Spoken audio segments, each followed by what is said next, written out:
एक प्रश्न आया है, हम युवाओं को पहले कैरियर बनाना चाहिए या राष्ट्र निर्माण के पथ पर अग्रसर होना चाहिए?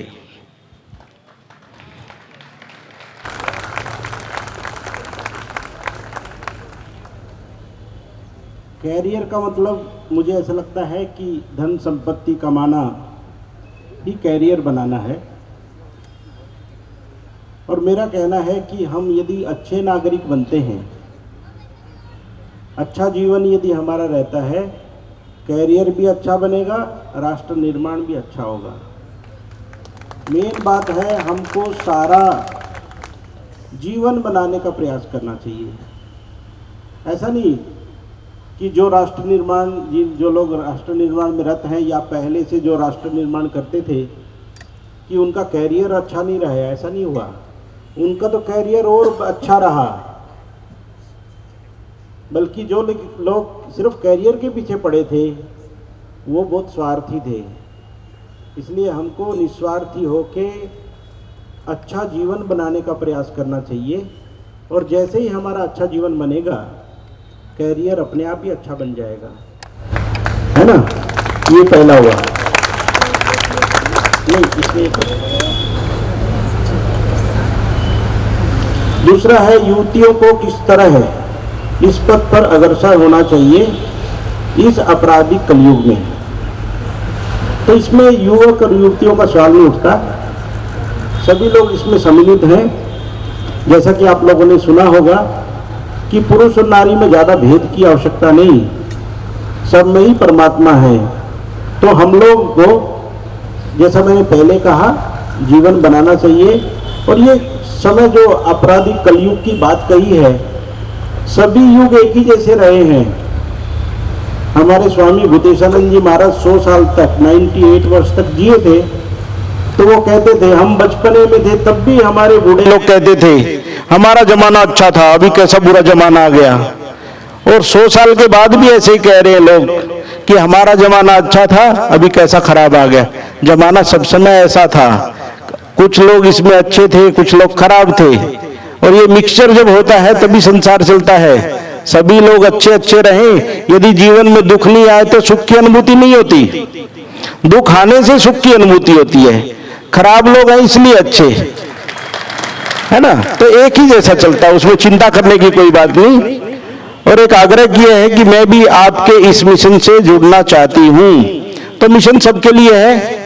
यहाँ मंदिर है भगवान श्री रामकृष्ण देव का, यूथ फोरम चलती है, उसमें जुड़ सकते हैं। और रामकृष्ण विवेकानंद भावधारा की किताबें पढ़ने से भी जुड़ सकते हैं।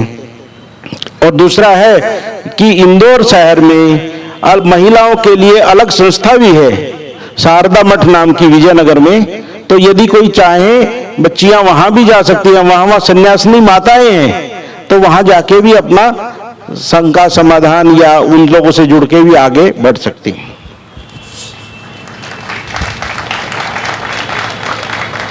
ये प्रश्न भी वैसा ही है। संतोष चौधरी ने लिखा है, हम अपने जीवन में आगे कैसे बढ़ें।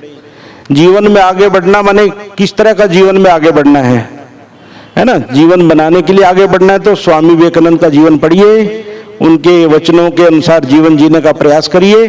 तो धीरे धीरे धीरे धीरे, एक दिन में नहीं होगा, ये ध्यान रखना। बहुत समय लगता है, खराब होना जल्दी होता है। सीढ़ियों से फिसलना आसान है, गेंद को ऊपर से छोड़ो, आखिरी सीढ़ी पे जाके गिरती है। लेकिन यदि उसी गेंद को ऊपर चढ़ना है तो ताकत लगती है। तो इसलिए जीवन बनाना हो तो धीरे धीरे स्नाई स्नाई करना पड़ेगा, धीरे धीरे बनाना पड़ेगा। आदतों को बदलना जीवन में सबसे कठिन है। लोग आके कहते हैं, स्वामी जी ये आदतें छूटती नहीं हमसे, ये बहुत कठिन है। तो आदतों को छोड़ने के लिए धीरे धीरे हमको अपना जीवन बदलना पड़ेगा और ऐसे लोगों का संग छोड़ देना पड़ेगा। तो इस प्रकार किताबें पढ़ें और आश्रम में आएं और धीरे धीरे जीवन बदलेगा। अच्छा, इधर एक प्रश्न लिखा है, आज का व्याख्यान बहुत ही अच्छा लगा। लेकिन कौन से स्वामी जी का लगा? शायद सबका लगा होगा, नहीं? आज का व्याख्यान बहुत अच्छा लगा। हमारा सवाल है, जब तक हम कार्यक्रम में रहते हैं तब तक बहुत जुनून रहता है कुछ करने का, परंतु यहाँ से जाने के बाद धीरे धीरे सब खत्म हो जाता है। ये ठीक है? ऐसा क्या करें कि हम प्रतिदिन प्रेषित होकर कुछ नया या अच्छा कार्य कर सकें? देखो ये सही बात है, ये परिवेश का, एटमॉस्फेयर का एक प्रभाव है जो आप लोगों ने आज अच्छी बातें सुनी। यदि यही बातें बार बार सुनते रहेंगे, बार बार इन बातों के ऊपर चिंतन करेंगे, बार बार पढ़ेंगे, तो ये पूरे जीवन का, हमारे जीवन का अंग बन जाएगा। और जब ये जीवन का अंग बन जाएगा तो हमारे, जो आप कह रहे हैं अच्छा लग रहा है, फिर सब समय अच्छा लगेगा।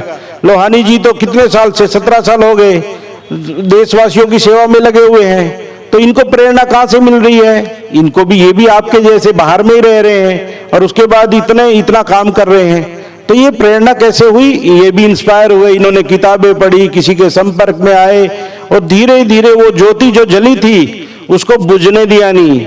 हम लोग क्या करते हैं, बाहर में हवा चल रही है ना आश्रम के, वो बुझा देती है उसको, तो फिर से जला लेना चाहिए उसको बार बार। तो ये प्रश्न यहाँ खत्म है, क्योंकि संक्षिप्त में इसलिए उत्तर दे रहे हैं क्योंकि बहुत सारे प्रश्न हैं।